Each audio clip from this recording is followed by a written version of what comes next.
And what I would like to do is I would have Sara Shovlin, Sara, I'm not sure what your title is. Are you just the executive boss, executive director of the Boys and Girls Club of the North Country?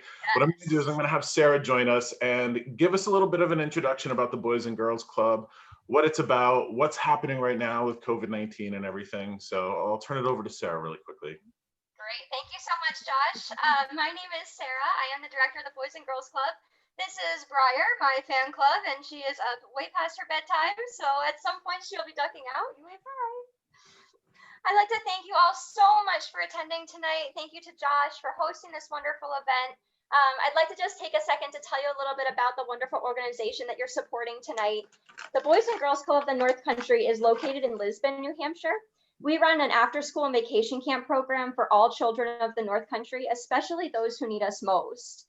We have a really diverse membership base. We served last year children from over 21 North Country towns, so that's really fantastic, over 350 members. That being said, over half of our members qualify for free or reduced lunch. So as you can imagine, COVID hit our club and our families really hard. It broke our hearts in March when we followed the school's recommendations and we closed for the remainder of the after school year as well as our summer camp. But in October, on October 5th, we were thrilled to reopen our program at a limited capacity for children of the North Country. While we were closed, we certainly found every way that we could to engage with our members. We held car parades, we held virtual club programs, we visited houses, provided food drives, handed out school supplies, and reached out to our families in need. And all of those things that we were able to do was really thanks to the support of our community during the time that we were closed. So thank you so much to everyone who's continued to support us during that time and allowed us to help us reopen the club just a few weeks ago. And I just want to take a quick second to remind you how important your involvement in our club is and really what your donation is going to. I'd just like to tell you a quick story about a boy and his mom that I spoke with just this past week. Our membership dues are only $350 for the school for the whole year. So it comes out to being about $2 a day. And this little boy had a remaining balance of $125 for last year's after school session. And his mom said that she was going to have to not bring him to the club anymore for this after school year. But because of this event and other community fundraisers that we're able to do, we were able to waive his balance from last year and allow him to keep coming. And because of your participation tonight, we've raised $1,140 for our scholarship fund. So this little boy is going to be able to have a scholarship for it. Yeah, you clapping, that's great. So he'll be able to attend for free for the rest of the year, and his family will be able to spend that money on important things like food and shelter and blankets for he and his little brother and sister. So I would just like to thank you all so much. I see so many familiar faces on here, and to those of you who continue investing in our club, thank you. And to all of you that I'm meeting for the first time tonight, welcome to our Boys and Girls Club family. You will now have a very special seat at our table, and we look forward to keeping you involved with everything that's going on. And again, thank you so much to Josh for sharing your gift with us tonight. You guys are in for a real treat. If you have never had a session with Josh before, I highly recommend that you book one. He's just an incredible person, and the gift that he's able to share with us is just so special. It's unfortunate due to COVID that we couldn't all get together for this in person, but the silver lining in all of this is that we have people from all over the country joining us tonight. So my own mom is able to be here from Pennsylvania. So this is just a really special event that we're able to do. And thank you, Josh, for your creativity and determination to continue to make this fundraiser work. So thank you again to everyone. Really looking forward to having this special evening with you. Awesome. Thank you, Sara. And, you know, Sara, if you have to bounce off to get Briar to bed, we all understand. I'm sure most of us have been there. All right, so I'm gonna let somebody else in from the waiting room. And as with Zoom, if you've used it before, some people bounce in, some people bounce out. Like Sara said, I see a bunch of familiar faces. I see people that I would call friends here. I see strangers. I see people from all over the country. So, you know, let's jump in and just say thank you for helping with this. I am going to let everybody here know what to expect. And if you've had sessions with me, if you've seen me in group readings before, you know my story. I'm going to share it again. So those who've heard my story before, I want you to just bear with me as I go over it for the folks that have not heard it before. Okay. And Jessica, you said lots of freezing. Any suggestions? When you freeze on your side, it generally means a connection issue. So you got to be on as sturdy of an internet connection as you can. But again, feel free to just shut anything off on your computer or your phone that might be sucking up any bandwidth. That's my suggestion for you. Again, I'm not a technical guy in any way, as I've shown here already. So my story, and then we're going to jump into this. Just remember, everything's being recorded. Don't feel like you have to take notes or anything, because if you get selected for this, then you'll have it recorded here. So my story, I'm coming up on my 3rd anniversary, Halloween of 2017. For Christmas of 2016, I received a DNA test from my husband, Isaac. Isaac, most of you that know me know Isaac, and we're a dynamic duo. To give you some context, prior to this DNA test, I was not a spiritual guy in any way. Okay. And I'm feedback on myself, so just please make sure that you're muted if you can. I wasn't a spiritual guy in any way, and that's really important for me to bring up any time that I do this with folks, because when you get into this kind of sphere or this kind of world with new age folks, there's a lot of folks who will go on and on about, they were hearing spirits at 5 years old and they were seeing spirits at 5 years old. I'm not that guy. That's not my story. That's their story. That's not my story. I was just a guy who liked scary movies. Okay. Now, Isaac and I have been together for about 12 years. All right. We just celebrated our 10th wedding anniversary. Isaac had a really religious childhood. I did not. I've been to one church service in my life. My mom was a waitress. My dad was a construction worker, grew up right around this area.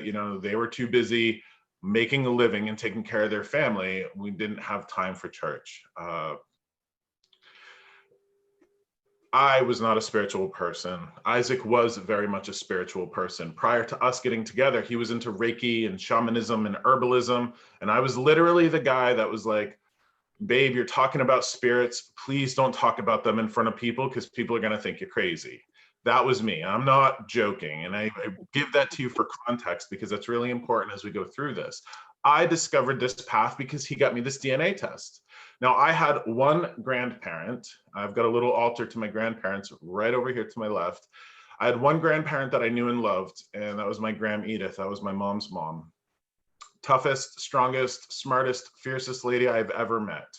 And I still refer to her like that. Her daughter, my mother, toughest, fiercest, smartest lady, another smart lady that I've ever met.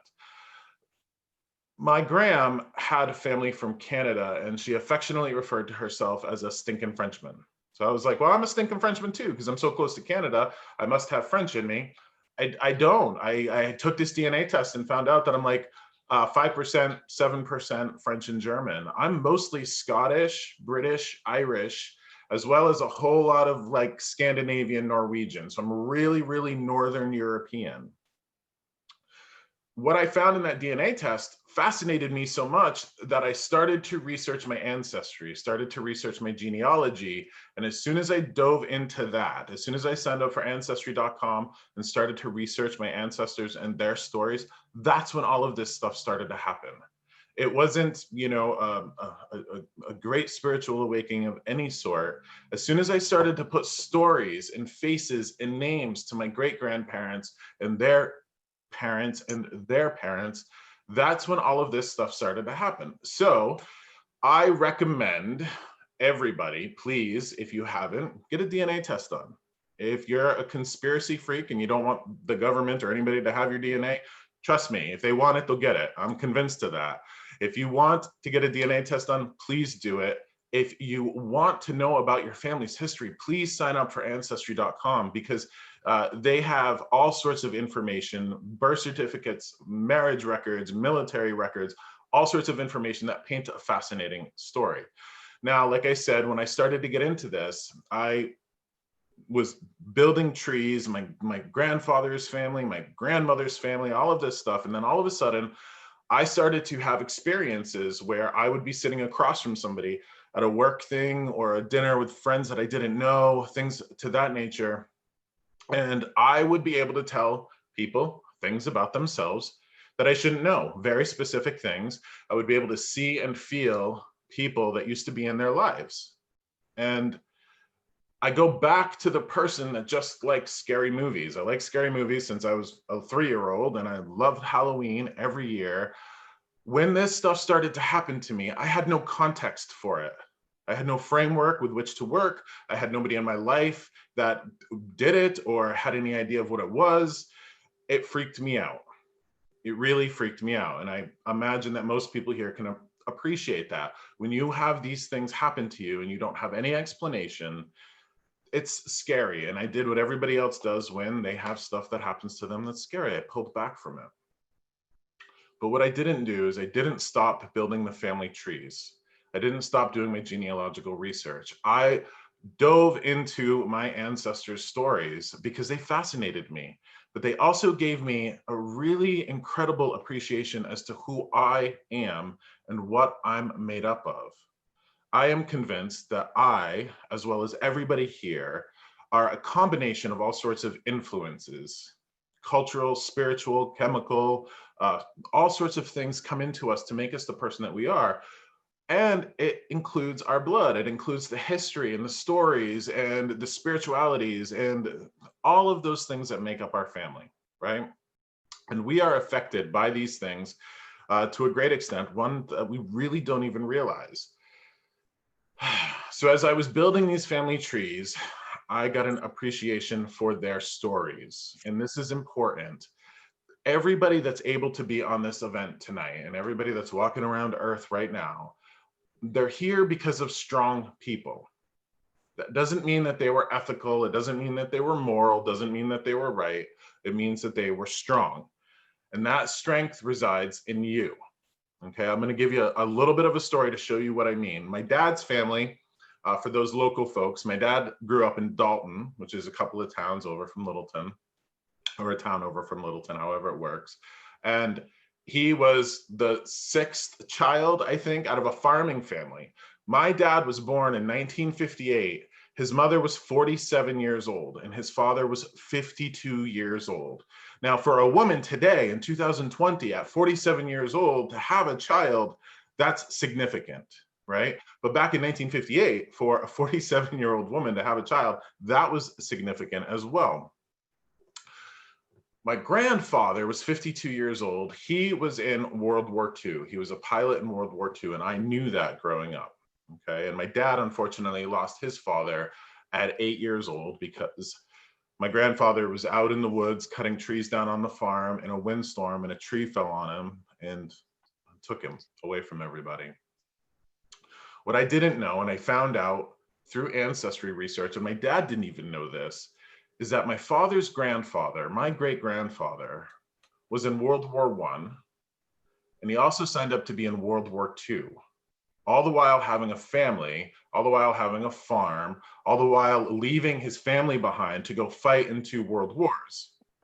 Now, that story, along with the story of my grandmother that I did know, or the grandmother that I didn't know, all of these ancestors, all of these grandfathers and grandmothers who struggled and fought through pain and hardship to get us here, it really shook me. It really changed my perspective, because what I found is that I am here because of them, and I really appreciated that. Everything that they went through to get me to this day. And everything that I am, other than the little bit that I bring as my own individual to the table, everything that I am, all of my gifts come from them. Why would they struggle? Why would they hurt? Why would they go through these pains for me to get to this day to be a selfish jerk? Right? It really hit me, and that was really significant to me. We are all surrounded by ancestors who went through a significant amount of pain. And I found that I was not going to run from these gifts. I saw them as gifts, not just abilities. I'm not going to run from them, but I'm going to embrace them. Going to embrace them so that I can make my life, my family's life, my community's life a better place. Maybe the world at large. Maybe the world at large. I do that to honor myself, but I do that to honor the struggles of my ancestors, because I know that they continue on, and I know that they're proud to whatever capacity, to whatever degree, of the things that I do my damnedest to accomplish every day.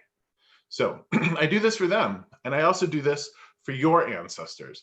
I see this as gifts, and I believe that we should take an active role in the community we want to build. That's why I do these events once a month. All of these events that I do for families, for charities, for nonprofits, I do them because I believe these are gifts, and as gifts, they should go to the community. Now, Halloween of 2017, I set up an experiment, if you will, because the last thing I wanted to do doing this stuff is to be a fraud, to just kind of have lucky guesses or anything like that. So what I did is I set up a night of 9 different readings, 9 15-minute readings with people that I didn't know. I didn't even want to know their last name. I didn't want to know anything about them. And I wanted to sit in front of them, and I wanted to be able to know if I could know specific things from them. And that's the scientific method, where you have a hunch or a hypothesis and you cross-reference it to an experiment or a test. And that's what I did. I ran a test, found out that I was able to tell people all sorts of things about themselves that I shouldn't know, and found that this was my path. So that's 3 years. We're coming up on 3 years of this, Halloween of 2017. As I do this, I found that the reason that I do this is that it's not fortune telling, it's not future telling. I get very little information about the future because it's so flexible. And folks, if they were to receive information about the future, or if I was given information about the future, you'd find a lot of people would either try to make that thing not happen or try to make that thing happen, thereby not making it happen. So I don't do much of the future. I look at what's in your present and in your past to help you have a better future, because we all have a certain degree of bullshit in our heart and in our lives that we got to get through, that our spirits don't want us to have. They don't want us to suffer. When I do this, and when I get connected to certain people in this reading, I'm going to feel things, I'm going to hear things, I'm going to see things in my mind's eye. I'm just going to know things. I'm going to smell, I'm going to taste things. These things come through to me to identify the spirits that are around you and to provide you with the clarity and direction that you need in your life. If you've ever done this with me, you'll know what I'm talking about. Now, I use the word umbrella. I am not one for dogma. Dogma being strict religious or spiritual belief. You know, this is the right way, that's the wrong way. The world has too much of that. I use the word umbrella, and in that way, our spirits are like umbrellas over our head. They guide us, they heal us, they're with us. You know, that's where our hunches come from. That's where our inclinations come from. I think oftentimes most of us are in touch with our helping spirits, and that's why you're going to take a left instead of a right some days on your way to work. I use the word umbrella to help describe them. They are umbrellas over us individually, umbrellas over us over the entire family. Okay?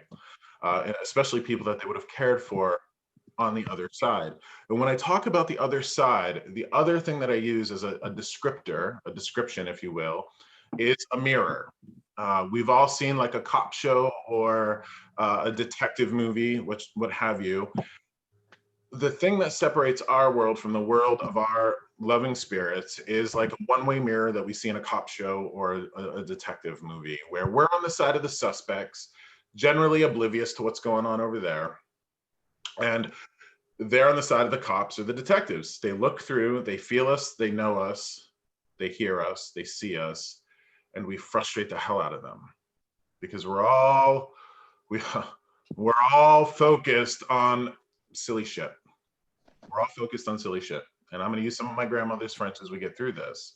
What we really need to be focused on are those things that we would find important laying on our deathbed. Laying on our deathbed, what's going to be important to you, right? Those are the things that they're going to want you to be focused on throughout life. as I get connected to folks in this session, I'm going to hear, feel, taste, see, as I said. If something comes through while I'm connected to somebody and working with them, and it doesn't make sense in the moment, you got to know that it might not ever make sense. Or it might make sense in 2 weeks. It might make sense in 2 months. It might be a memory that you're not familiar with in this moment. A lot of people get psychic amnesia. Just, oh, I don't know what you're talking about. And then in 2 days, I'll get an email or a message and they're like, oh, yeah, I know what Graham was talking about. So if I get something that doesn't make sense, we're just going to roll right over it. The next piece of this is everybody here has free will, self-sovereignty, personal freedom. And that is really important to me. The example that I use for folks every time I sit with somebody, the example that I use is if your grandmother comes through me and says, hey, you got to stop eating donuts or life. You want to leave this session or a session with me and go to the donut shop and get donuts, I recommend that you do it. You know why? Because this is your life. All right. I don't want you to feel like the information coming through from your spirits is a prescription or a conscription or an order from God or goddess or universe. What I can tell you is that our ancestors, our spirits are closer to divinity, but it doesn't make them divinity. If Graham comes through and says, hey, you shouldn't be eating donuts, or you shouldn't be drinking whiskey, or playing scratch tickets, or putting ketchup on your macaroni and cheese, there's a reason for it. That reason, who knows what, she just sees a relationship between you and donuts or ketchup on your mac and cheese or whatever it is. That's not ideal. All right. A couple of things you got to know about group readings is a lot of folks will come to these things hoping to hear from certain individuals. The personalities that they had in life are generally speaking the personalities that they would have had in death.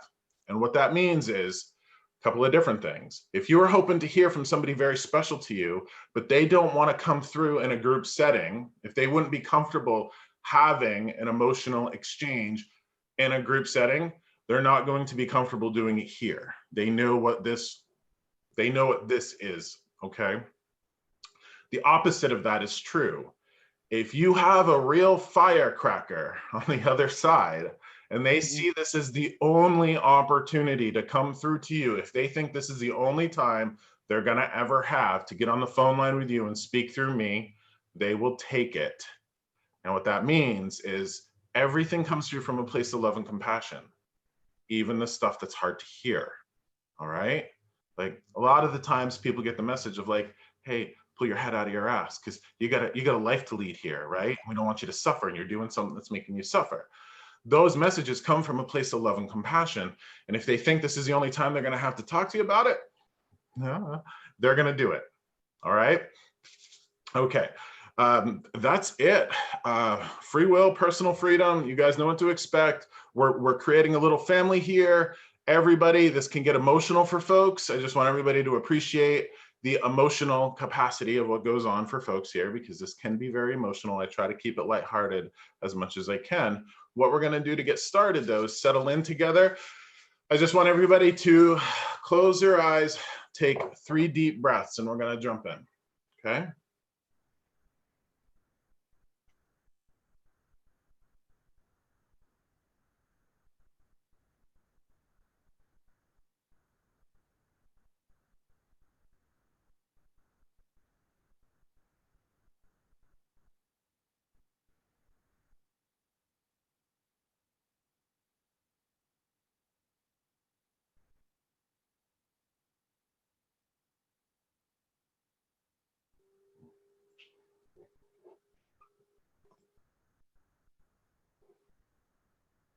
Okay.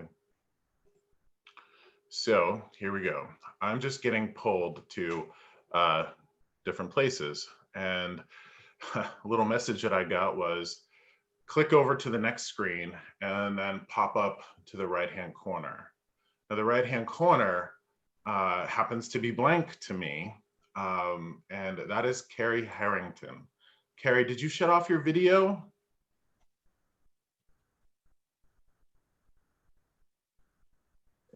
No, my video's here. Oh, your video's here. Okay. So you are unmuted. All right, perfect. Yeah. All right, so Carrie, this is going to be for you. Okay. So you and I are connected. You seem to be a little Want me to mute myself? on my side, so we're going to do our best. All right. Do you have connection issues on your side, Carrie? Not really. I can hear you and everything and see you. All right, perfect. We're gonna jump in here. Okay, so it's interesting. Carrie and I are friends on Facebook. She's a local acupuncturist. Over and above the acupuncture thing and her involvement with a local musical place called the Loading Dock, I don't know anything about Carrie. Carrie happens to be one of those Facebook associates, friends of a bunch of friends of mine. I don't know anything about her. And everybody's moving around. I wish I could pin you in place. Carrie, you've gone. Hold on. I'm going to. Where'd you go? All right, so you're there. Wish I could pin you in place. Click on because it. I'm just do it, please. Please. Oh, I am back. Okay, perfect. I actually pinned the video and it brought you up. Now you're not going to move anymore and it's going to be you and me, okay? Okay, sure. Oh, okay, here we go. All right, so Carrie, what I have for you, they will paint the picture for me in emotions and images. I have what feels like a group of men and they're jolly. They're jolly. Okay. Hold on. This feels like men who would be like brothers or like a father and two sons or something like that, close men, and they would know how to have a good time. They would know, and what I mean by that is like they would know how to have a sense of humor to get through life. So do you come from family that has a sense of humor? Yeah, definitely. Right, and the humor thing is, the humor thing feels like you know what is humor? Humor is a way for us to cope with stuff. Okay, yeah. It's just a way to cope with the crap that reality throws at us from time to time. But interestingly, it's also a sign of intelligence. Funny people are intelligent people. So these folks are intelligent, and this is again, I don't know anything about you, but you're not from around here. Mm-mm. You're not from around here. You're a transplant, as they would call it, transplant into the North Country. All right. Yeah. There is a taste in my mouth, and I don't think it comes from these men. I think it comes from a woman that they were connected to. I don't know if she made her own tomato sauce or what, but it feels like somebody who had like cooked in the kitchen. What is your middle name, Carrie? Anne. Anne, is that somebody that's important to you? I have an Aunt Anne too. Yeah. You have an Aunt Anne, so this isn't like She's still alive. Yeah. I might have an older relative, I'm sure, with Anne too, that I, depending how far back it goes. Yeah. Outside of your acupuncturist, acupuncturism, if you will, outside of that stuff that you do you have a degree? Mm-hmm. You do, okay. The reason being this, if this man isn't actually your father, he's somebody who's very protective of you like a father. And I also get brother, husband, son energy confused because I'm a brother, husband, and son. That is very protective, loving male energy. Have you lost your dad? No, but could be my grandfather. Grandfather. Did he have, do you know if he had brothers? Yeah. Okay. Definitely. These guys feel like they're jolly. They have a sense of humor, and they also feel like they were connected to the ocean. Did they have stuff on the ocean? Were they near the ocean in any way? Cape Cod. Cape Cod. Cape Cod. Yeah, that's the ocean, right? Yeah. They were near the ocean. This is interesting. I have to ask you, Carrie. Gonna ask you if you have I know that you have this business in town. I've been curious enough about it, not curious enough to actually set up an appointment, but it fascinates me. I have to ask, do you have something else in the works? Something else you're planning? Maybe, I don't know, a business expansion or getting into a different thing? If you're thinking about it's interesting the way they're painting this picture. Going Okay. up and over, if you're thinking about going up and over with like your professional world, this is all sorts of blessings blessings to you to do this. So Oh, okay. however you would expand, however you would make lateral moves around your professional business offerings, please do that. Okay. Are you an ex-smoker? No, Can you- relatives did. Your So relatives did. Okay. Do you have any asthma? no. Is it lung stuff? Well, Any- it's either I'm picking it up for you or I'm picking it up from them, like a heavy lungs, right? Yeah, yeah. Like they would have smoked. So probably grandpa and his brother smoked. Well, yeah, I mean, the one thing I could definitely tie that into is my grandfather had COPD. So that's pretty Yeah, significant. yeah, And was a smoker. Big Irish family, drinkers, smokers, funny people. right. Okay. Um, I know that acupuncture isn't like massage therapy, right? You're not like kneading or using your hands to do this. But can I ask you if you have pains in your hand? Do your hands ache at all? Sometimes. Sometimes, okay. Do you do any sort of ergonomic hand exercises? Was doing it right now. When you were talking, I'm down here. I move my hands a lot. I like do self massage a lot and do that. Seriously, when you just said, do you do things with your hands? I was down here going like this. You should do those things more, okay? Yeah. You should do those things more. Also, I need you to be cautious of, I know that you, when before COVID and everything, you were very active in the loading dock, right? Very active in your community. There's a message here. Boy, it looks like bingo to me. Hold on. It looks like bingo to me. And when spirits pass through things that look like bingo or balls with numbers on them, those types of things, what that's indicative of is games. And Okay. there's a message here that you need some games, you need some fun in your life, but you also have to be so careful of being so selfless that you lose track of yourself. Okay, leading your life for other people, mom, wife, these types of things, community member, all of that, that you give up of yourself, and we shouldn't do that. A mantra that I really try to hold close as well as I can, because I understand balance, is serve yourself, but not at the expense of others. Serve others, but not at the expense of yourself. Okay. Right. This feels like you are a person who runs the risk of serving others at the expense of yourself. And here's a warning for you, because again, I don't mean to scare you. No, it's okay. You have seen what happens when people serve others at the expense of themselves. They run out of steam. They don't lead a healthy life. Yeah. Right? Oh, I've seen. They don't lead as long of a life as they can because they take on the burden of other people's stresses and responsibilities. So I would encourage you to live that mantra as best you can, because you know of people, especially women in your life, that would have this is sad, cut their life short because they didn't take care of themselves because they were too busy taking care of other people. Yes, definitely. Okay. That resonates.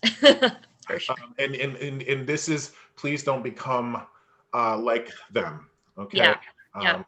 And we have this tendency to try to be so virtuous or noble that sometimes we do forsake ourselves. And I don't want you to do that. They don't want you to do that. Okay. The other thing is, now I have ladies. Hold on, ladies popping in here. And now this again feels very motherly. Have you lost your mom, Carrie? Yeah. Okay. Does she have sisters over there? My gram and has two sisters. Like there's my mom and my gram are probably together, I'm guessing. Yeah. And this is interesting because there's a group of women over there. In spirit, we tend to collect together. That's what I've seen, right? Yeah. We have soul tribes, soul families, all of this. And then when a daughter gets to a certain age in adulthood, she and her mom become, instead of daughter, mother, they become like sisters. Yep. Right. So I would say that her mom and her are over there very much. Did they like? Are these coffee drinkers, cigarette smokers, coffee drinkers? Big coffee drinkers and cigarette smokers. Yeah, this is interesting because I can't explain what the afterlife is, but they are drinking coffee, smoking cigarettes, and dishing the dirt, dishing the dirt. And now I have to, and this isn't like gossiping, but this is like No. fascinated with stories. Also for you, Carrie, I keep getting flashes of what looks like plaid, like blocks, blocks. Is there a connection between you and your mom and like flannel or like a sheet of something with blocks on it? To think about. That's one I have to think about for a second. But I do want to say the bingo, when you brought up bingo earlier, which was funny that's the game you mentioned first. That's what my gram drank, smoked, and played bingo a lot. Okay, so when you first said that, I was like, yeah. That's these things are very important. Also, oh my gosh, what is clubfoot? Did somebody in your family have clubfoot? I don't know what clubfoot is, but here's something. Do you remember your mom having foot problems? Yeah. Okay. And so did I as a child. I didn't have clubfoot. Hold on. The foot problems that your mother had, you need to be aware of because that is a genetic thing. Yeah. If you don't take care of your feet, you could end up with the foot problems that your mother had. Okay. That makes total sense to me. Interesting. You must be aware, oh my gosh, you must be aware that there are things that reside in you that, oh my gosh, they're going to make me say it. There's things that reside in you that if you continue to run away from them, they're going to catch up to you one day. And you use humor as a way of deflecting. Absolutely. Yes, you have some things. Oh my gosh. I never do this with folks, but you and I need to sit down together. And the reason that I say that is because you need to be, and I'm just going to try to make the best of my time as I can. You need to be aware that there are things that you hold yourself accountable for, mistakes that you hold yourself accountable for, that you wouldn't have a daughter hold herself accountable for. There are things that you beat yourself up for that you wouldn't have anybody else beat themselves up for. And if this is the only time that you and I can have this, I must make sure that you understand that if you are suffering, your loved ones on the other side of that mirror suffer. If you want your loved ones to live, or you must live in peace. That's very important. But there are things, the words that I'm getting are dark little nuggets that you compartmentalize within yourself. And I know that must be true of everybody, but there's these dark little nuggets. And I keep getting like shadow work. You know what shadow work is? Yeah, really healthy for you. Healthy for you, because again, I'm not going to get into the specifics or your history, but there is a level of forgiveness that you must give to yourself. There's a level of forgiveness that you must offer up yourself because you're holding yourself accountable for shit that you shouldn't. Okay. I'll make that as lighthearted as I can. That's good. Did that come more from the women's side that we're seeing that? Yes. Yeah, the ladies, especially your mom. Okay. That makes sense. The cloth, and it makes me wonder if you have something that you inherited from her that has blocks in it, right? And that's, again, I don't need you to know this now, but it looks like plaid. I have a lot of things from her, so I'm sure it'll be like tomorrow I'll be like, oh, that's what, I've got a lot of stuff. Also, here's something really interesting. If you enjoy, oh my gosh, if you enjoy macaroni and cheese, please have macaroni and cheese, okay? Please have macaroni and cheese. And is that like a comfort food for you? Yeah. Oh yeah. Do you not allow yourself to have it? No, I'm good about it. I'll eat it. You'll eat carbs. Okay. You know how a lot of people nowadays are like, oh, no carbs, no pasta, no nothing like that, right? No, I'll eat it. My mom made it homemade and I don't make it homemade a lot. Maybe that's why. And I miss her macaroni and cheese. Okay, so the macaroni and cheese that she was showing me looked like Kraft mac and cheese. Oh, really? Well, I like that too. Yeah, like the yellow stuff. That's kind of like a chemical store. I grew up with a lot of that, a lot of food like that when I was little from my mom. Comfort foods. Please have that. Do you have a younger brother? No, it's just a sister. Just a sister. That I know about. What? Is she younger than you? No, she's like 2 years older. Okay. Do you have a young man in your life that would be like a brother that your mother would have known? Yes. You do. Yes. Okay. Yeah. Are you due to reconnect with him or speak with him? You haven't spoke with him in a while? No, I haven't spoken with him since my mom's funeral. Okay. So who My this mom have a message for him. She adores him. Oh, no. The message is that you need to reconnect with him. Oh, okay. All right. So I don't know what that is. And the way that you need to reconnect with him makes me feel like, it's going to sound hokey, but there's a light that lives within you that would be good for this person. Okay. Okay. So like your presence in this person's life would be very beneficial. So please do that. Okay. Sure. Also, for an acupuncturist, this is interesting. You know, like the idea that well, because that's a health modality, right? Yeah. Health modality. You feel like the person, the mechanic who has the broken down car in the yard, or the stonemason who has the broken down stone wall in their yard, that sort of feeling. Because I'm getting pulled to your neck. Like, do you have neck issues? Kind of average, nothing severe. Okay. My mom did. Your mom did? But yeah, big time. Okay. Whatever. Okay. So this might be, should these neck issues progress, please don't mess around with them. Okay. Right. Always make sure that you're taking care of yourself like you would have somebody else in your family be taken care of. Right. And now. So they're all worried about me. They're all caretakers, which is sweet. And now what she's showing me, and this is interesting. Now what she's showing me is, I don't know if this is accurate to you or not, but do you know how people have dimples on their lower back, the two little dimples? Yeah. Do you have those? Yeah. Okay. Like I see your lower back, or a lower back with dimples, and like you need to pay attention to it.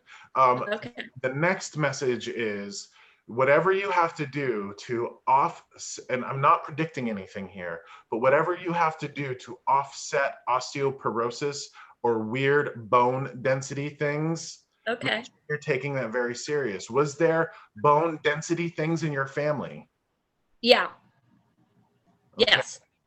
That's something that you have to pay attention to. And I think what that is I mean, I'm not a doctor, but like, you got to make sure your calcium levels are up, right?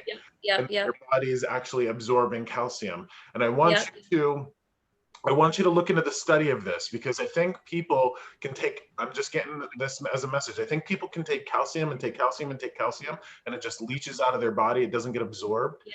But I feel like you can take calcium with something else, maybe a vitamin, a mineral, or something else that would help you absorb it into your body. Okay. All right. So I need to take more calcium. Well, that probably comes from my grandma and my mom, who both had some osteoporosis, So. Okay. I want you to concentrate on, how do I say it? Plant calcium. Plant calcium. We go to dairy for a lot of calcium, right? When we think calcium, it's dairy most often, but there's a lot of calcium that can be found in plants. Yeah. Very important. Also, pony I have busy relatives. They're keeping you busy, my relatives. Yeah, they are. But once they get me on the phone line, it's like boom, boom, boom, boom, boom, boom. Yeah. Right? And I'm feeling the like, oh, I got to go to get to somebody else in this thing. So what I need you to do is, it looks like pony rides, but I'm not sure you can actually go for pony rides. I want you to go for horseback rides.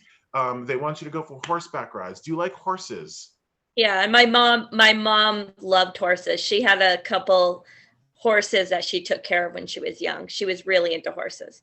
Okay, the horseback rides for you. There's something.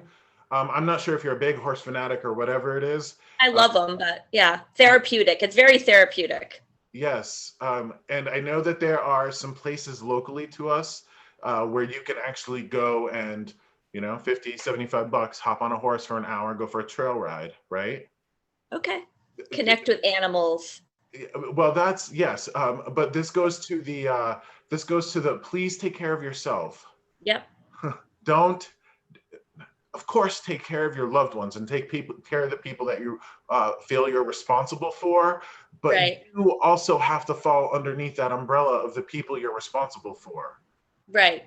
Very Don't ignore myself. Make sure I'm taking care of myself too, kind of thing. Message. And it's like these ladies, your mom, your grandmother, these women were guilty of that, weren't they? Yeah. Oh yeah, for sure. Forsaking themselves to take care of other people. Yeah. And I'm telling you, if they took care of themselves, they would have lasted longer in this world. Right. Yeah, I agree. So if there is a single message that I have for you, it's that. Make Okay. sure you're taking care of yourself so you can last longer in this world, spend more time with the people that you love, and better take care of them. Yep. Okay. Okay. I'm gonna let you go. Okay. I'm gonna let you go. So I'm gonna unpin your video because I have to get to somebody else. Yeah, right. Thank you. I can do this all night. I'm not gonna do that to you and to them. So I'm gonna unpin the video, let everybody come back. All right, I'm gonna mute myself. Thank Okay, you. Carrie. Thank you. Thank you. All right. Okay. I'm kind of getting pulled between two folks here, so I got to wonder if they have the same relatives. I'm not sure. We're gonna go up to. I'm gonna do it. The screen that says Nomies. The screen that says Nomies. Yep, you just rolled your head. Come on up. Can you? I'm gonna unmute you. Oh, is this Mickey?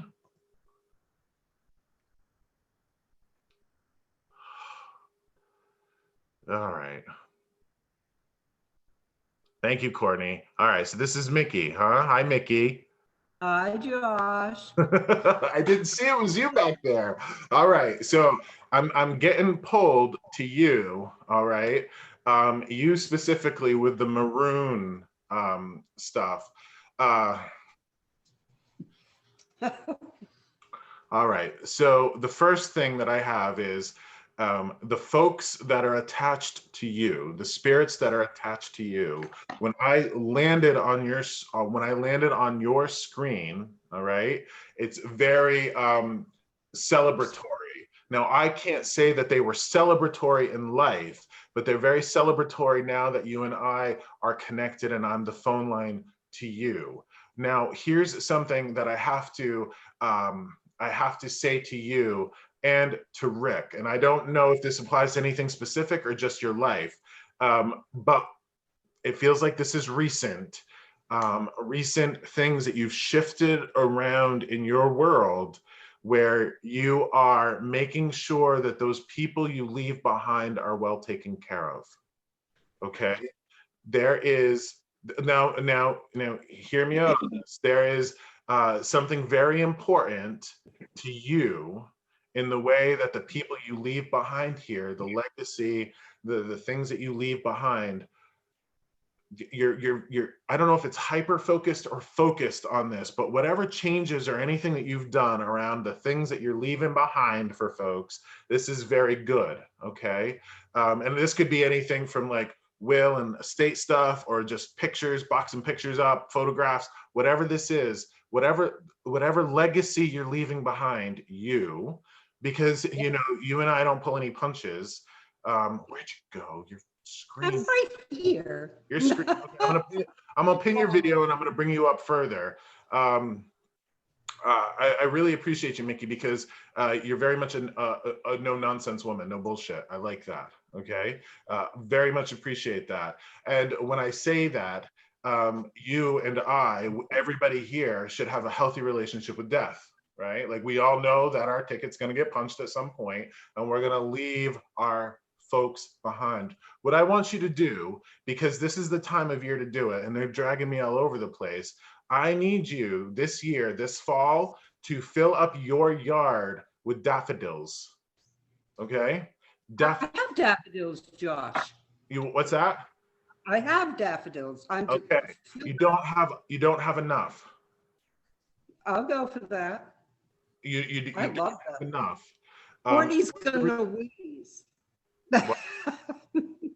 Courtney's going to wheeze. She's allergic to them, but I love them. Oh, well, Courtney, when it's daffodil season, just, do something else. Do something else. When it comes to daffodils, why daffodils are very important, Mickey, is that I believe that you and perhaps Rick suffer from seasonal affective disorder. You get a little bummed out in the winter. Yeah, I do. Right, you get a little bummed. I mean, everybody does to a certain extent. The days are short. There's not a lot of sun. So what I would have you do is take some vitamin D, right? Vitamin D. That. Okay, good. But it's really important that as soon as the snow breaks and there's a thaw, that your yard around your house is full of daffodils, color, right? And around here, one of the only bulbs that come up really early are either crocuses or crocus, or however you say it, plurally, or daffodils, because tulips don't really make it. Hyacinths, well, they'll fade away. They don't really make it, but daffodils are very important. And here's a funny question. Do you have a tire swing in your yard? A what? A tire swing. No, we don't. We used to years ago when Courtney was little. You used but to not now. Our tree died. It fell down. Did that just recently happen?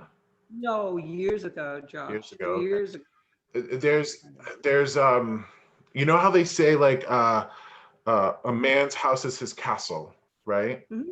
A woman's yard or her gardens are her paradise, right? And I'm just kind of making that up as I go along here, but it's really important for you to have daffodils. Also, and the tire swing. Also, I don't know this about you, Mickey. Do you like scratch tickets? No, not really. Don't ever do them. No, not as a rule. My mother-in-law was addicted to them. She was into them? Oh, yes, Janet, yeah. That's Rick's mother? Mm-hmm. That's Rick's mother, okay. So I'm seeing scratch tickets. I have a message for you, Mickey, is that there's a certain, for you, there's a certain enjoyment that comes along with scratch tickets. All right, for the people that like to do them. It's like the bingo message from earlier, joy, right? Joy in games and those types of things. Whatever your scratch tickets are in your world, whatever equals scratch tickets to you, please get them, because I do not believe that you have this is such a weird word to use. I don't believe that you have the quota of joy that you should in your life. You don't have the games and the fun that you should have. And everybody should have a certain amount of fun and make space for that fun, because the world is full of bullshit. And the way that we counteract that bullshit is that we try to have fun. Okay? That's true. That's true. Whatever your scratch tickets are, okay, please have that. I have to ask Rick. Rick, do you have brothers that are still here with us? No, no brothers. No brothers. Nope. Okay. Do you? Okay. Rick, your mom. I want to ask you if I'm pulling up the right descriptor of her. Did she have very tight hair to her head? At times. And I don't know. She was rigid, Josh. That's an interesting way that you put that. The rigidness, right? Because the hair feels really rigid and tight to my head, right? Like I've done something. Nun-like. What's that? I shouldn't say it. Kind of nun-like. Okay. All right, that feels right. Rick, are there other men in this world other than you that your mother would have loved? Oh, very much so, yeah. I have several uncles. She was the only girl of 6 children. Okay. And what I mean by this is that when I was using that term umbrella over over everybody.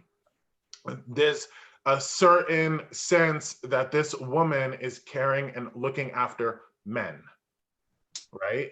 And that's why I asked if there was brothers, because it feels like you and other men are very important to this woman who feels like a nun.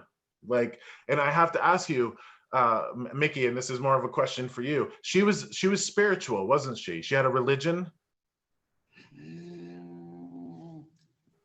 Formally. I think she was at one point, Josh. I think she probably was. She was never my friend, so he would answer that better. He would answer that We question. didn't get along. Well, He and would I'll answer. tell you why this is important. The joy thing, regardless if you were friends in life or not, this woman loved Rick, right? Oh, yes, very much so. Okay. Yes. Now, Mhm. there's no better perspective shift than death. And from where she's at, she knows that you love Rick, that you would fall on a sword for him, and that you love one another. So whether you had a good relationship in life, she's going to recognize that you love Rick and that you are important to Rick as well. And if there's a way for you to have joy in this world to help counteract the negativity that's in your bloodstream, you must cultivate it as best you can.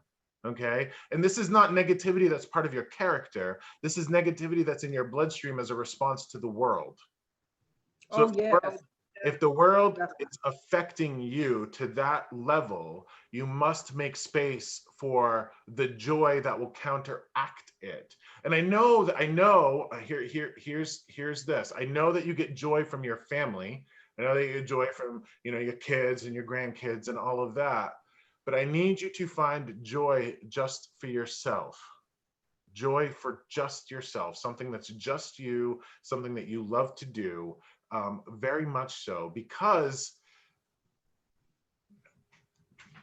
I'm, again, not going to pull any punches here with you. The amount of negativity that you feel in your life, Mickey, is affecting you on a cellular level. Oh, I believe that. With the It's world, affecting you on I a am physical distraught level. with the world. I am distraught with it. So yes, it Yep. does. So, I get that. So here is something that I have to say to you. If you are not going to take care of yourself and cultivate joy in your life to affect your stress levels, if you can't do that for yourself, do it for your loved ones. Because if you can cultivate joy and reduce the negativity that's in your bloodstream, and that's an interesting way of saying it, if you can reduce the amount of negativity that's in your bloodstream and give yourself 5 extra years, isn't it worth cultivating the joy that will help you do that so you hang out with your family more? This is really important because I love you, but you're of an age I'm with being stress and sarcastic, negativity. Josh. It's like, do they want me? And I'm kidding when I say that. I'm kidding. The stress and the negativity, the stress and the negativity are having an effect on your life and having an effect on your body. And if you can reduce it with your mind, you must. Okay, you must. And there's also and you can make decisions in your life that say, I'm not going to put up with this. I'm not going to expose myself to it. I'm not going to take it into my heart. I'm going to keep it at a distance. You have the strength in you to make that happen. And you must, because I will tell you, these things are happening to you on a cellular level. You're hurting yourself and your body the way your mind and your heart are hurting. Okay. Now you make a tangible effort to reduce your exposure to bullshit. All right. There's bullshit in this world that you're getting upset about. And I'm going to tell you why it's important to lean into the practicality, and I hate to use this word, a cold practicality of our ancestors, right? Everybody in this world, doesn't matter the aisle of which they want, red, blue, what have you, everybody right now is all torn up over the presidential election. Everybody is. Where's it going to go? How's it going to go? It doesn't matter what side you're on. Everybody's all torn up. Ultimately, what can you do? You're never going to change anybody's mind, right? No. You're going to go and vote. If you haven't voted already, you're going to go and vote. That's what you do, right? And that is the effect you can have on it, and that's all the effect you can have on it. After that, you let it go. And that's not asking you to ignore it. that's asking you to understand that there's certain things in this world that you can't control. And by taking that stress on, you're hurting yourself. Okay? You're hurting yourself. I agree. I Okay. agree. I Uh, truly agree. I hope that it will be alleviated. I really do. I've never felt like this way before, Josh. Well, actually, I did probably in the early 70s with the civil rights movement and what have you, but never again until now. I've never felt this way. So you're right. You hit it. yeah, Right on the head. I need you to be aware. And I also need you to, this is going to sound silly, I need you to not eat tomato sauce. Oh, hell, I just had it this week twice. Why? Um, it is increasing, I think it's increasing the acidity in your blood. Okay? Okay. I don't know if you suffer from heartburn or anything, but I'm getting tomato sauce is a big no-no for you. All right? Alrighty. Tomato sauce, tomatoes, if you cannot handle them, what they do is they increase the amount of inflammation in your system, and you've got to avoid them. All right?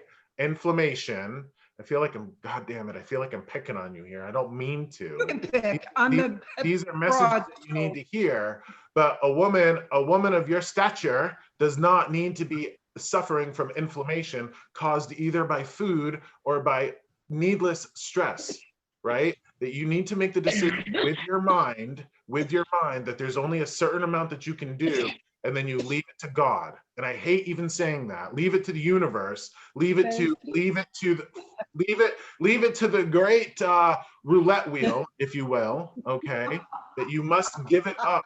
You must give it up and not internalize it so much. Okay. And here's something else that I have to say to you. And I hate to be fatalistic or morbid, but we're going to have this conversation right now, Mickey.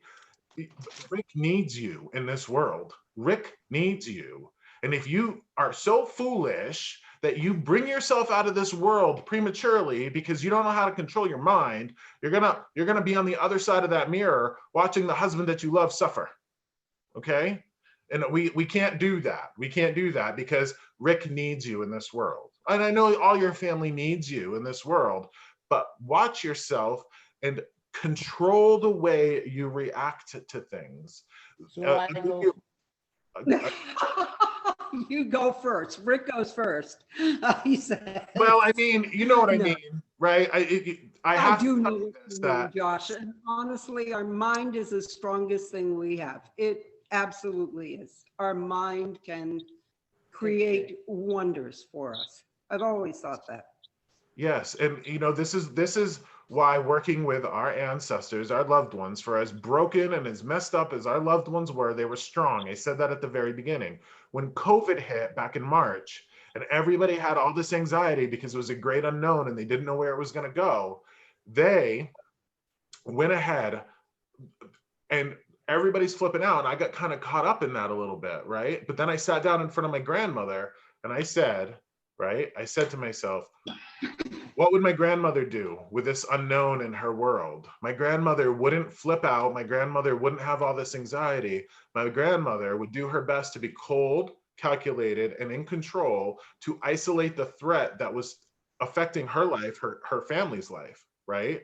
She wouldn't get all like blown out of the water about it. She would go, okay, what can I do? What can I do now to keep everybody that I love safe? And then leave the rest of it to whatever it's going to be.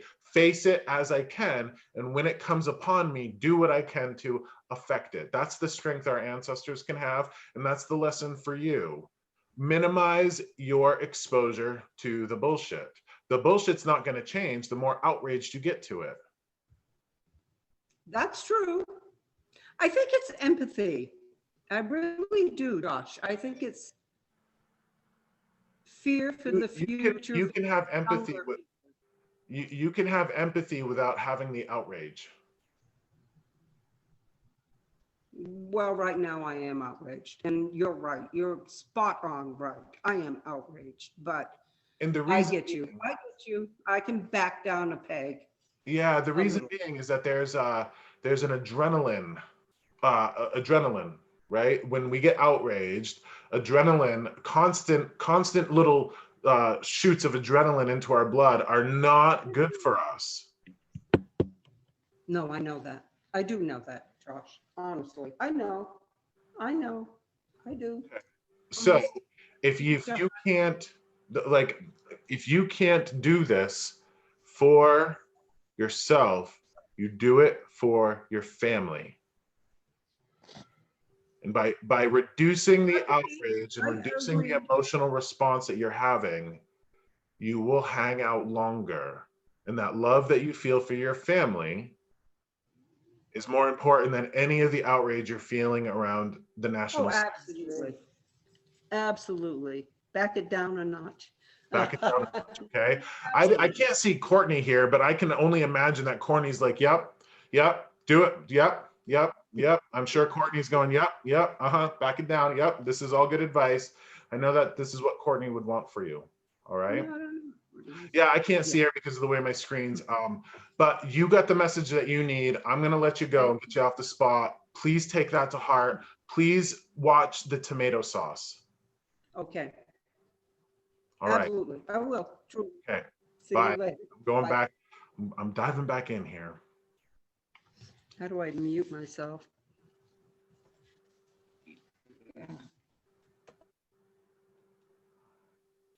There you go. You got it. Okay. All right. I'm going to focus on Rob and Julie. My eyes went right to you. Rob and Julie, you guys get it today. All right. 2 for the price of 1. And I'll have you unmute yourselves. And then I'm going to pin your video so you come right up and I can see you. All right. Hello. Oh, this is wonderful. I don't know either one of you. This is great. I'm going to move this little screen here so I can see you. All right. So I will tell you, I'm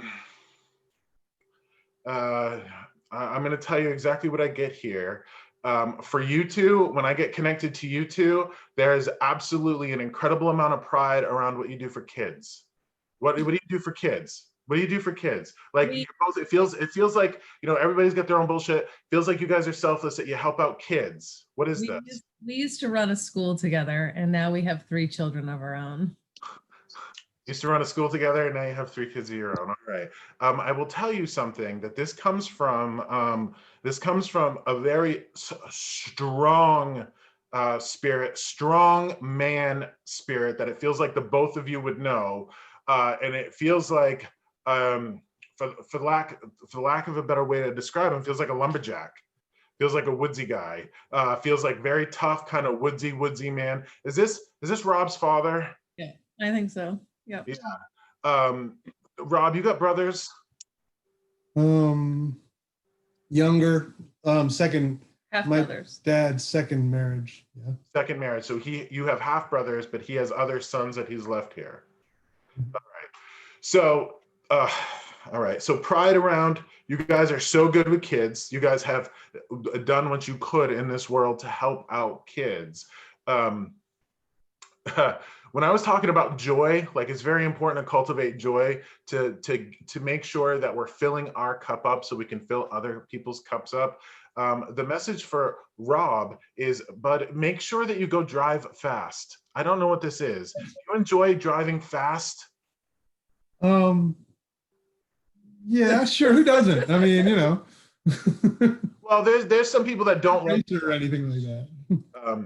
I get behind everybody. When I'm in a rush to someplace, I always get behind the person that doesn't like to drive fast. But there's a certain amount of joy in it. I don't know if you actually raced or anything on a track or anything like that, but it feels like whatever would bring you joy, you deserve it. And I know that it's hard to have this conversation and a bunch of strangers, but again, if this is the only opportunity this fellow can get on the line with you, you all need to forgive each other. Forgiveness is really important. You've forgiven you got to forgive him. All of that shit doesn't matter. Whatever it is, you got to know that he is only here because of love and compassion, as well as pride. Also, Rob, do your knees hurt you? Yeah. Yeah. You've got to, I have a hard time explaining this. because my job is like describing the sun. How the hell do you describe something so big and beautiful and magnificent? So when I have to describe to people the amount of love and pride that they only come through when there's love involved, love and compassion. Nobody negative, nobody nefarious comes through at all in any way. There's love here. And this man needs to explain to you that he loves you. And this is interesting because this feels like a man that would have been so cold in life that he would have had a hard time saying this. Yeah, we didn't. Yeah, I mean, Yeah, okay, so that's all I need. stations, as it were. Yeah. Yeah, that's all I need you to know. All right. That's all I need you to know. Now, Julie, here's a question for you. Are you Rob's second marriage? Okay. The only reason that I say this is I don't know what this means. Not going to get into the specifics of it, but this man really appreciates you because you've saved him. You've saved him. And I don't know if it's against, from himself or from an ex or from, drink. I don't know what it is, but you have saved him and you've helped him to see, these are their words. You have helped him to see the glory that he is, because he's a good dude, right? That's the same thing that Rob's dad said to my dad before he passed away. What's that? So what you just said, Rob's dad said to my dad before he passed away. Yeah. So Rob, I don't know you from Adam, man, but I can tell you that the message for everything is that you're a good dude. You're a good dude. That's all I got for you, right? And that's all I need to have for you. But if that message is coming through for you, you have to accept it, right? Don't reject it. Don't hold shit against yourself. Understand that you've done good things. And I'm gonna try to put it into perspective for you. If you've had a son in this world that had the life that you were handed and did the things that you've done with your life, wouldn't you be proud of your son? Mm-hmm. Yeah, I know, right? Like, I need you to be proud of yourself in that very same way. That's really important, because, oh my gosh, not only are you a good dude, the word they're throwing at me is magnificent. And I don't mean to blow hot air up your skirt in any way, but you're a good dude, all right? You're a good dude. Also, did you play hockey? Because they want you to go ice skating. Did you ice skate? I've recently started ice skating with my daughter. Well, yeah, as our kids have gotten older, we've started ice skating. Yeah. Ice skating. Okay, that's really important. That sense of movement, that sense of speed. Ice skating is a connection that we have with our family, of course, right? Also, Julie, it's really important for you to understand what I've been saying to the other women here during this session about taking, like what I was talking to Carrie about, taking care of herself. You need to do this. And you also feel like a person that's in dire need of a massage. I gotta work your shoulders. I gotta work your neck. I need you to not see those things as luxury. I need you to see those things as maintenance, right? Like you get the oil changed in your car. You would get the oil changed in your car because it was the right thing to do. And I love this energy of this guy because he must have been a mechanical dude. For him to say, get a massage like you would change the oil in your car. This is a guy who is a mechanical dude. You need to take care of yourself because as Rob is magnificent, you're precious. The word that he uses for you is precious. You're precious and you need to treat yourself like you're precious, please. Also, in your past, I'm seeing like red diamonds and hearts, cards. You played cards before in your past? Me? Yeah. It was big in my family. I played a lot with my grandfather. Ah, okay. So now you don't though. You don't play cards. You need to bring that back into your life. Right? Like just popcorn and snacks and chips and classic rock on the radio, get your family together, get a deck of cards, play the cards, all of that stuff. Also, are you guys in an old house? 1970. 1970. It's got basement? Mm-hmm. Okay.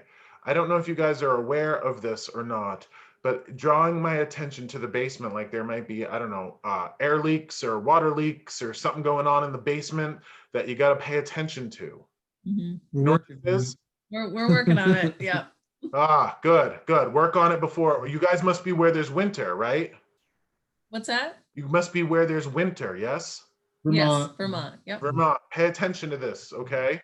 Also, the next thing is, oh my gosh, these guys just want to keep you safe here. Do you guys have big trees leaning over your house? Mhm. Yeah, Take care of the big trees leaning over your house. yep. Meaning, like, call up the tree Been people. on the to-do list for like a year. So yeah. So do you see what they're doing here? Right? all they want for you is for you to be well. All they want for you is to, my work with spirit has shown me what I call the 4 pillars of a life well lived. The 4 pillars of a life well lived are love, joy, peace, togetherness. Love, joy, peace, togetherness. If you have anything in your life, and Rob, I'm looking at you, if you have anything inside your heart that's keeping you away from love, joy, peace, or togetherness, you must reject it completely, because that's what's important when we get on our deathbed. With not the amount of gold coins we stacked up, right? Not the amount of old cars that we bought and put in the yard, not any of that stuff. The amount of love and the amount of joy and the amount of peace that we had, those are the things, the time that we spent, the memories we created. I cannot stress to you enough that those are the things that are most important in this world. And if I had to choose, like if I had to say, what's the meaning of life? It's going to be those things. All right. It's going to be those things. Julie, question for you. Are you in some sort of, I don't know how this is. Are you in some sort of career where, like in video games, you can power up, you can go up a level, like go back to school and go up a level? Do you know what I'm talking about? Can you go up a level? Have you been thinking about going up a level, like powering up? We're in the process of expanding our business. Ah, okay. So that's a different, like, but this is related to education. So as you are process of expanding your business, is there anything that you can do, like QuickBooks or any shit like that? I don't know what it is, but the idea of as you power up, as you level up, build a good foundation underneath you of learning some new things to help you do that. Okay, so again, the way the world works is lots of online classes. I'm not asking you to go and, sign back up for a degree or accumulate a lot of student debt or whatever, as I'm not a big believer in a lot of student debt. I think it's an entrapment, if you will. But there's all sorts of different methods of learning, right? Like you can just open up YouTube and look at QuickBooks courses or whatever it is. Whatever you can do to build a more solid foundation to help you level up, please consider doing it. All right. Oh my gosh. Have you not talked to your mother in a long time? She passed away in 2012. 2012. Now here's something. Okay, because the message I got was, hold on. You need to talk to her. Okay, and you need to talk to her. That example that I used about the example that I used of the one-way mirror, like in a cop show. Out of all of the things that I've told you about your house and Rob's knees and all of these things, I need you to know that they exist. They carry on. I can't tell you how they carry on. I can't tell you what it's like over there other than they're having a goddamn good time. But they don't want us to suffer. All right. And there's a way that you need to actually talk to her. And here's a word that I've got to describe her, which I think would mean that she's a little bit of a spiritual bent, if you will. The word that I get to describe your mother is angel. Is she an angel to you? She's an angel to you. Okay. So what you need to do is you need to talk to her, right? Not in the middle of the grocery store, but talk to her. Use your words and talk to her. Also, this is funny, not funny, but more peculiar, interesting. Do you have like oh my gosh, do you have a skin thing that's like a psoriasis or an eczema? I used to, and then after 24 years, I was diagnosed with celiac, and then I diagnosed her at 55. So I used to have skin issues all growing up. Okay. When it comes to health stuff and when it comes to stuff like that, talk to your angels. talk to your mom and ask for relief around that stuff, because they're there and they lend us support and energy and healing, as I don't know to what degree, but I know that they do. And now, was cottage cheese like your mom's favorite? What is this? This might be something that I don't know of. Is this like cottage cheese in Paris? Do you like cottage cheese? You know, she always made fun of me for using cottage cheese in lasagna, and she always told me I ruined my lasagna because I used cottage cheese. And I just made lasagna, which is interesting. Hey, did you put cottage cheese in it? I did. You're a heathen. You're a heathen. Who puts cottage cheese in their lasagna? All right. Anyways, you do you. That's like the donut thing at the very beginning. All right. Do you have, okay. You have a tattoo? I don't. Rob does. Okay. No. Are you thinking about getting one? No. You should consider this. Hold on. I'm going to tell you why. The way spirit works with me is that they have to, this is why this happened to me when I was in my late 30s. I had to build up enough life experience and enough symbols and memories for them to rifle through and say, here, show her this image, or this is the image I'm talking about. My mom, when I was young, my mom got one tattoo. It was on her shoulder.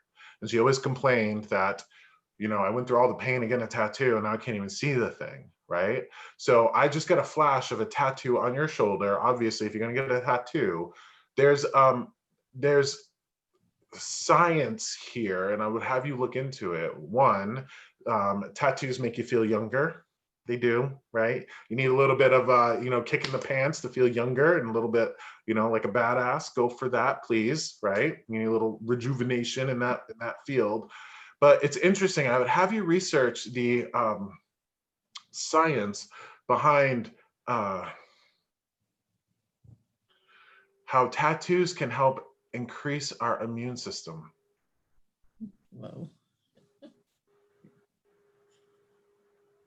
Tattoos, they do, right? And I I'm not giving you medical advice here because I legally can't do that. But there's something about tattooing being healthy for you on a spiritual and a physical level, right? And tattoos increase our immune system because it gives us a little like our immune system, a little jolt of something to activate it, right? And it strengthens it. So if Rob wants you to get a tattoo, please go get one. Okay. I don't know who this is, but I have to ask, anybody wearing a gold necklace right now?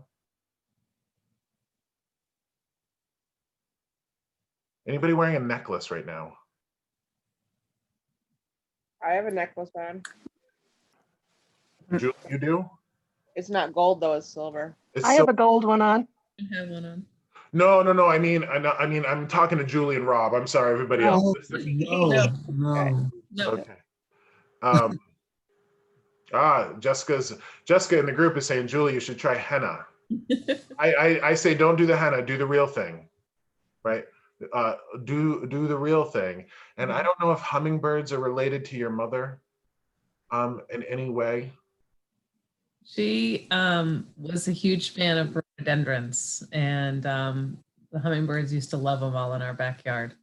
Rhododendrons. Okay, so that idea of a tattoo being a memorial, right? A memorial. It could only just be this big. It doesn't have to be that big, right? I'm going to go back to the necklace thing though. I don't know if you guys have something that you can wear that is special. Julie, do you have a necklace on right now that's special? No, I just have a scarf on. I don't have a necklace. All right, I don't know what this is. Rob, do me a favor, because the message around the necklace was more for you, and it was specifically like a gold chain, gold necklace.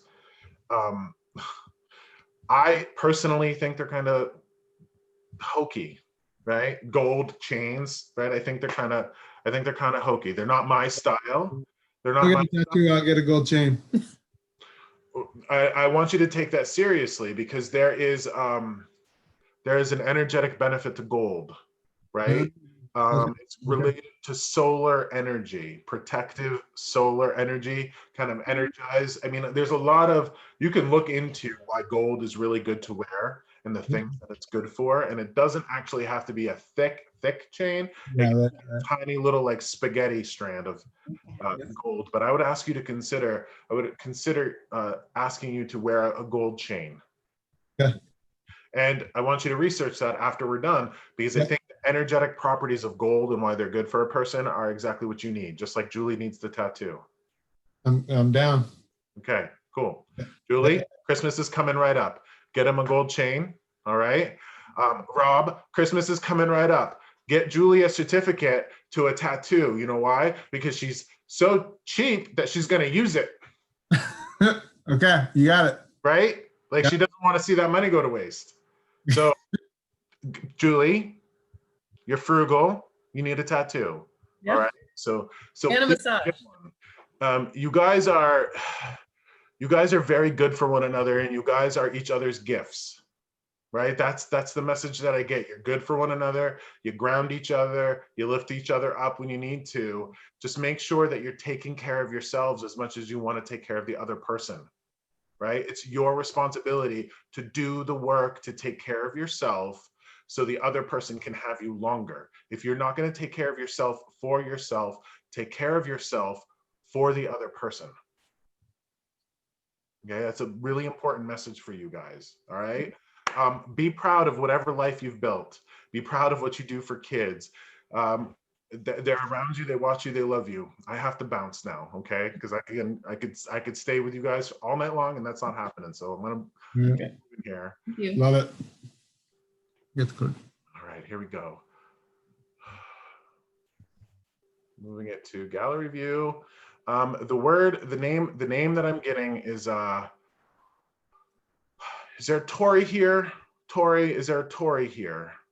Tori Young. Yeah, I'm right here. Okay, it's your turn. I'm bringing you up here. And Tori is,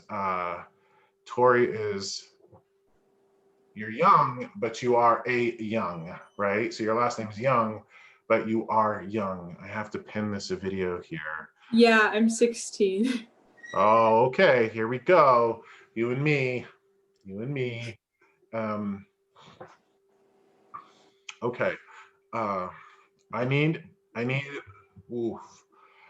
There's a message here for you, but I want everybody here to pay attention to this. This is really, really important that you listen to me closely. And anybody that is still in on our session tonight, I need you all to listen very closely to what I'm about to say.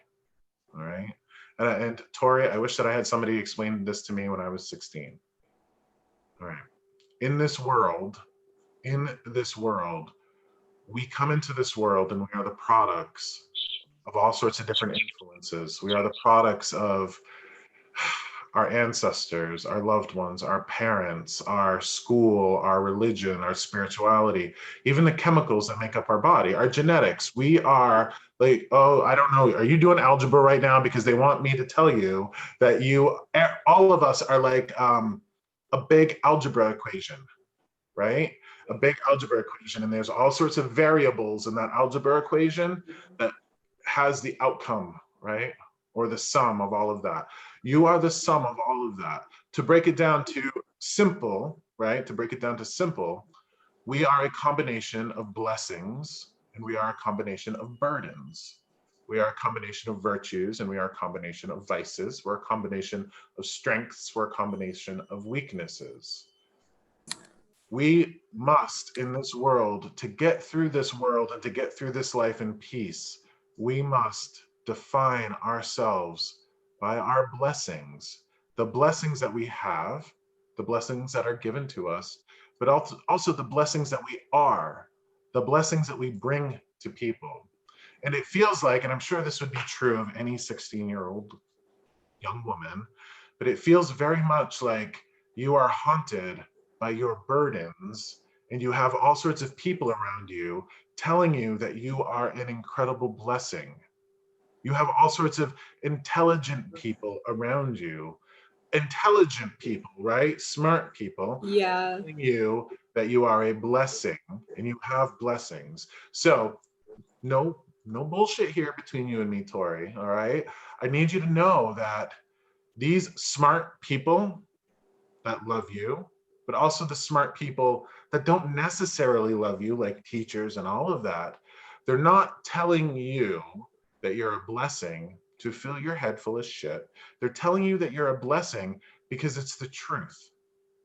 Okay? And in this world, we all, to a certain degree, end up defining ourselves by the burdens that we carry. And we're all going to carry burdens. We're all going to carry weaknesses. We're all going to carry these things that we wish were better about ourselves. But to do so only causes us pain. To do so only causes us to suffer. And we are not here to suffer. We are not here to be in pain. And I want you to try as best you can, as early as you can in this life, to learn how to love yourself. And I will make a distinction here.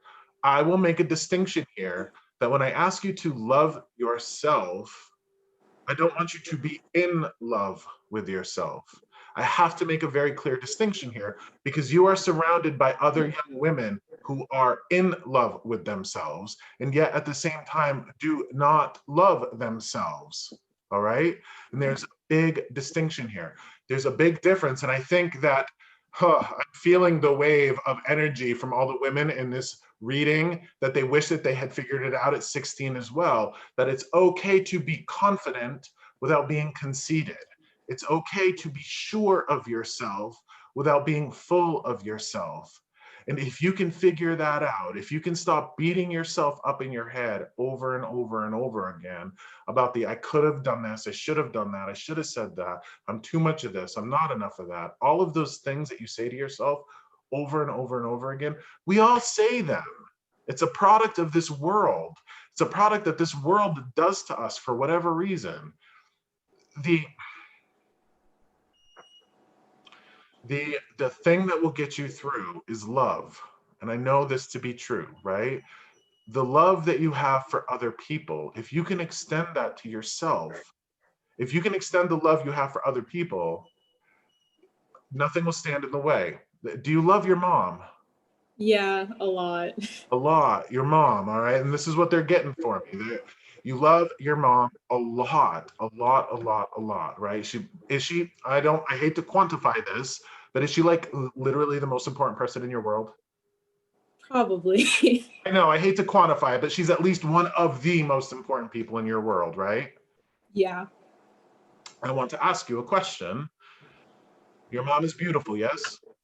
Gorgeous. And your mom is strong, yes? Yeah, Your mom is intelligent, yes? very. Okay. You want her to know all of those things about herself, right? Yeah. And she wants you to know all of those things about yourself, right? Mm-hmm. Okay. You figure this out early. You figure out how to define yourself by your blessings and not by your burdens. You will reduce the suffering in this world, and you don't have to suffer. You don't have to suffer. It feels very much like I don't want to, okay, it feels very much like you've got a tiny little warrior inside of you. Okay. And it's interesting that the way I say that, like there's a warrior that lives inside of you that when you see people you love, like your mother, suffer, you want to fight, don't you? Very much. Okay. I need you to get to the point where you love yourself so much that when you come upon something that is going to cause you to suffer, you have that little warrior stand up and go, I'm not accepting it. I am worth it. And I'll tell you what this means. Like I have a 17-year-old son, right? I would fall on a sword for him. I love him dearly. I don't want him to smoke cigarettes because I love him and I want him to be well. It's taken me a while to love myself enough to not smoke cigarettes, to not do those things that would hurt me, because I've come to love myself, not be in love with myself, but I've come to respect myself, appreciate myself, and treat myself the way I would want a son to be treated. And if everybody here could figure that out to release themselves and to reduce the suffering in their life by all of these little ticker tapes that run in our head of, I should have done this, I could have done that. I don't think anybody here in this session, including you, Tori, intentionally hurt people. There's people in this world that intentionally hurt people and cause imbalance in the lives of others. We see their actions every day. But it feels very much like the people in this session, right, aren't those people. But they're human. They're human, and the things that they do and the things that you do, Tori, throughout your life will cause pain and imbalance in the lives of others. It's very hard not to get through life without having stuff happen, right? We're going to walk through life with our best intentions. We're going to walk through life doing the best we can. But sometimes we make mistakes, and sometimes those mistakes hurt people and cause imbalance. The difference being is that you aren't setting out to cause that. That motivation isn't in your heart to do that. It's just a byproduct of the mistake you made or the action you made because you're human. I need you to define your, I keep hearing this word, define yourself by your. You cut out just as you were saying that. Oh, you're freezing there a little bit. Oh, fun. I need you to define yourself by your blessings, not define yourself by your burdens. And that's incredibly important. And every time you find yourself saying, "Oh, I'm too much of this," you should say, "Well, at least I'm that. Oh, I could have done that. Well, at least I did this." And then the word that I hear around you, this is really interesting. Does your mom call you an angel? No. Oh, she's saying yes. Oh, your mom's there. Yeah, she's Tiffany. Okay, you're an angel, and again, that's a loaded word with all sorts of things around it. But I need you to try your best to see yourself in this world by all of the good things you are, and do not define yourself by all of the things that you think you are or think you don't have. Now, the reason that I know this is important is because this advice is exactly the advice that you would give to your mom, right? Yeah. Okay. Yeah. I live in a world where there's no middle ground. It's a lot of selfless and selfish people, and she's one of the selfless ones. And you don't want her to suffer, right? No. Okay. So I'm going to show you how easy this is. I want you to do this for me. I want you to take the biggest problem in your world right now and put it in your head for me. Okay. Got it? Okay. I want you to imagine that your mom has that problem, that situation. Yeah. Same exact situation, same exact person, situation, condition, regret, whatever it is. I want you to imagine that your mom has that. If your mom had that same exact situation, that same burden she was carrying, what would your advice be to her? You don't even have to answer that. Hold on. You don't even have to answer that, because I'll guarantee for you, the advice you'd give your mother is different than the advice you're taking for yourself. Right? Yeah. All right. And that's what everybody else here could benefit from. Giving yourself the advice that you would give to others. All the moms and dads and other people in this reading, if they took the advice that they would give their loved one, and I'm going to pick on Mickey here. Mickey, around your outrage around current events, you wouldn't have your daughter or your loved one get all riled up about those things so it was affecting their body. You would tell them not to get all riled up. I know that you would tell them not to hurt that way. We must take the advice that we would give other people. So as you move through this world, Tori, this is what I want you to do is when you come up to a challenge, right? I want you to think of the people you love, sisters, best friends, eventually if you become a mother, daughters, your mom, what have you. I want you to think about the advice that you'd give your mom. And this is really important because this world, for as complex and weird it is, we are not meant to suffer here. And the world trains us, unfortunately, to suffer through social media, through advertising, through religion, through all sorts of things. We're taught that we don't have enough, that we aren't enough. But you are absolutely enough. You would tell your mother right now that she's perfect, right? Yeah. All right. And I know that your mother right now would tell you that you're perfect. You guys are giving each other the advice you need to take for yourselves. And if you take that for yourself, you will reduce the suffering in your world. It's that simple. So next week, next year, 10 years from now, when you come upon a challenge like we all will in this world, I want you to say, what would I tell my mom to do? And what that does is that shifts your perspective and gets you out of that fear mindset. It gets you out of that worry and self-loathing mindset. And it brings you to the love and the compassion and the wisdom that you have for your mom and you have for other people. You deserve that love. You deserve that compassion. You deserve that wisdom. Yeah, thank you. Well, I mean, I'm not joking. I'm just telling you exactly what they want me to tell you. I got Tori in my head to tell Tori this message. So that's your message, all right? Also, they're gonna make me say this, I'm gonna say it. I want you to be aware of people's ulterior motives. Do you know what an ulterior motive is? When they have like different intentions. Yeah, they say they want, they say they want one thing and then they actually want another thing. They have one intention and they actually have an intention they're not telling you. All right. The words that I'm hearing is snake in the grass. You must be aware of snakes in the grass around you. All right. And that's good advice all the time. But I need you to trust your own intuition. I think most everybody here can agree that the worst things that ever happened to them in this world are because they didn't listen to their intuition. They get to the other side of a scenario, the other side of a situation, and they're like, damn it, I knew it about that person, or I knew it about that situation, and I wish I listened to myself. And I can feel everybody going, yep, yep, yep. Worst things that have ever happened to me because I didn't listen to my intuition. And the best way that I'll describe intuition to you so you can understand it easier is, you ever play, like I got two rocks here. You ever play with magnets as a kid and try to get the magnets to touch and they wouldn't because the polarities were either opposite or the same? I don't know how it works. But you can flip a magnet and it connects. Yeah. That's the way I want you to look at your intuition. And it's right in your belly, if you will, when they say, listen to your gut. I want you to imagine that you have that feeling of those magnets connecting in your gut. When you look at somebody and you're like, I don't know what this is, but something's getting me like weirded out. I want you to listen to that because that's your helpful spirits. That's your own intuition and awareness trying to get you away from suffering.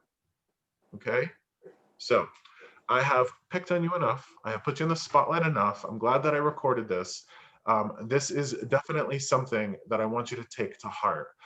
So I'm going to bounce off of you and go to somebody else. Hold on, there's somebody else here that's going to get a message before we're all done. So I'm going to unpin you. Thank you, Tori, for this. And tell your mother that she's beautiful, and you tell yourself that you're beautiful, and stop your suffering. That's what I have to say. All right, here we go. All right, what am I going to? The last message is for up in the upper left-hand corner for me, and this is Ms. Courtney Vashaw. Courtney, hello, Courtney. All right. Courtney, I'm gonna bring your video up so it doesn't bounce around on me. Okay. You know how I was just talking to Tori about intuition, right? Intuition.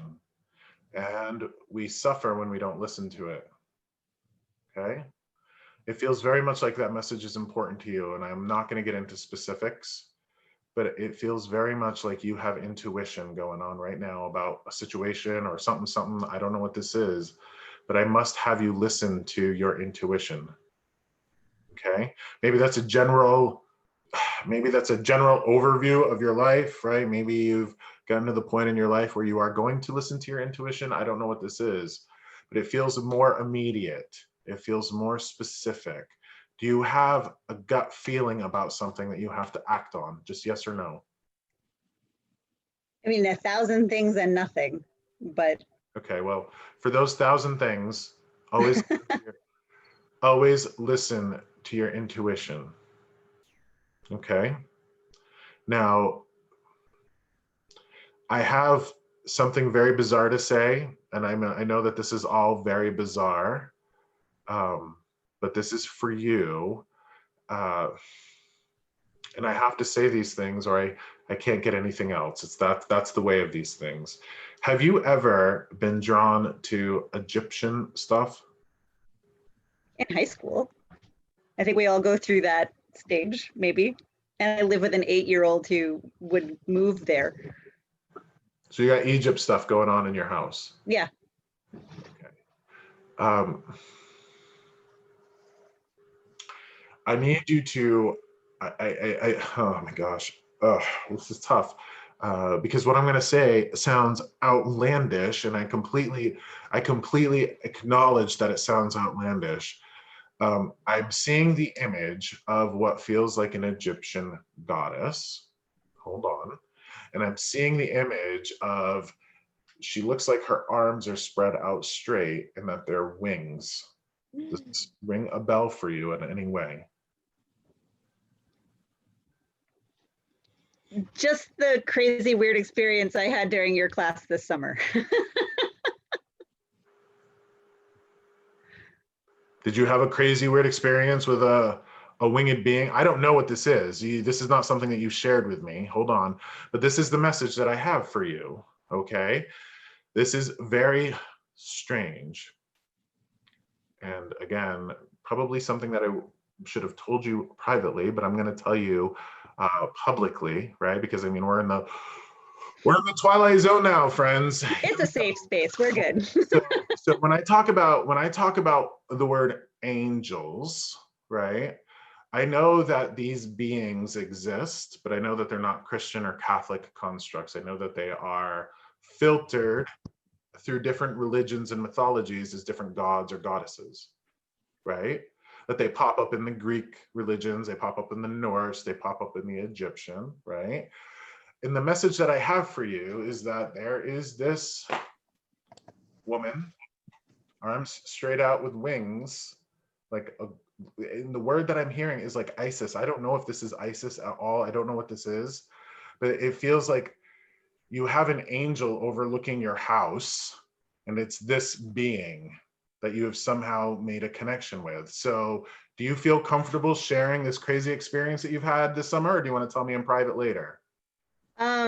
We did that guided imagery to find sort of our spirit guide or our spirit animal or something. And I was really expecting, to have a horse or a, like a something normal.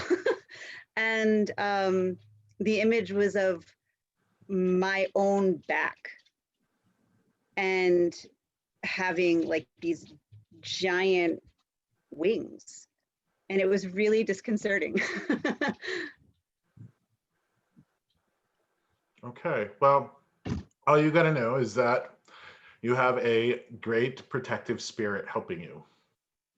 It feels angelic. And when I say that, I don't say, I'm in the process of writing something very lengthy that kind of explains the experiences that I've personally gone through. But I need you to know that when you are leaning into your intuition, you're also leaning into the messages that these beings are sending you. That, as I've shown here, right, the dead exist. The dead are our umbrellas, but there are super beings, gods, goddesses, deities, angels, whatever you want to call them, that are our umbrellas over us, over our entire family, right?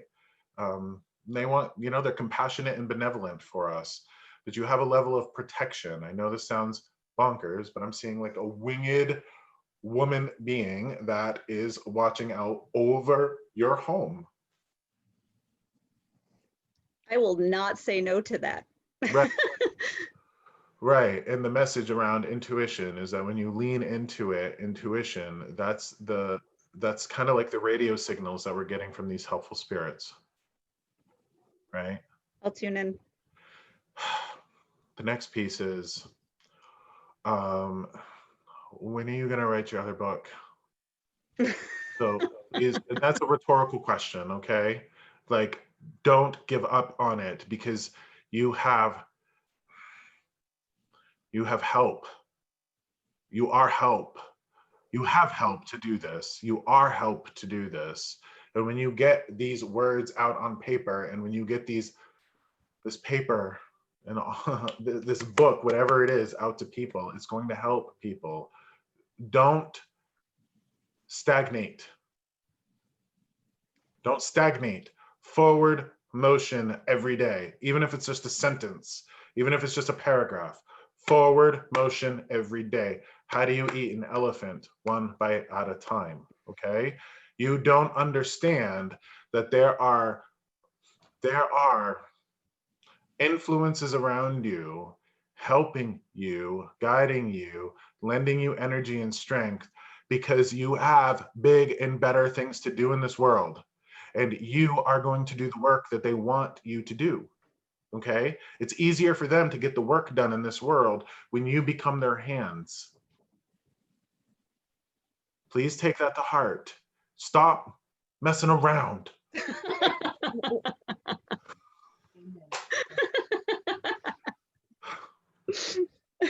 I hope that resonates with you. It does.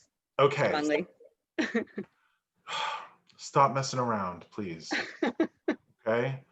And do the thing. Do the thing. All right? And if you do the thing, that sense of unease in you will go away. I'm telling you, you know that you have a thing to do. And if you do not do the thing that they want you to do, and I'm saying big T with a they, if you do not do the thing that they want you to do, you will suffer unease. You will suffer a sense of, I don't know what's wrong, something's wrong, blah, blah, blah, blah, blah. I don't know what's going. They love you and they want to have you do the work. I'm telling you what, all right, so I'm gonna give you this. You know, do you see the selfie I did about a week ago on Facebook where I did a long post about stop holding yourself accountable, stop holding yourself accountable? Did you see that? Okay, I'm going to share with you what happened because there's stuff that goes on in my background that not a lot of people know because I don't share 95% of this weird stuff that happens to me. For up to 2 weeks prior to that, I had been uneasy. I had been feeling low, blue, weird, all sorts of things. And I'm like, oh, it must be, you know, society. It must be all of this stuff. And I was just feeling uneasy, not good. And then I come back from lunch and I sit in my car and I take a picture of myself and I'm like, I have to get this out. I have to write this. I have to get it out. I have to write this. I write it. I put it out there. It all went away. That sense of unease went away. And that was a lesson for me that we have to use our voice. I have a voice that in that moment I wasn't using enough. You have a voice that you're not using enough. And if you choose to use it and put it out there, that sense of uneasiness, they will let up on you.